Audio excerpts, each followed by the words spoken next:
এখন তো হবে ঢাকায় টঙ্গী ইজতেমা হবে, তাই না?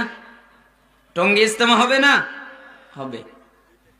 যেই ভাইয়েরা ওই জায়গায় যায়, যেই ভাইয়েরা ওই তাবলীগ করে, যেই ভাইয়েরা ওই দাওয়াত দেয়, তারা আমাকে বলে যে আপনি এমন কেন?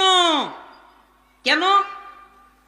এই লোকেরা নামাজের কথা বলে, এই লোকেরা মসজিদে ডেকে নিয়ে আসে, নিজের টাকায় খায়, নিজের পয়সায় খায়, নিজের মতন নিজের অর্থ ব্যয় করে তারা 40 দিনের চিল্লা করে, 40 দিনের চিল্লা দেয়, তারা মানুষকে নামাজের দিকে ডাকে। আপনি তাদের বিরুদ্ধে কথা বলেন কেন?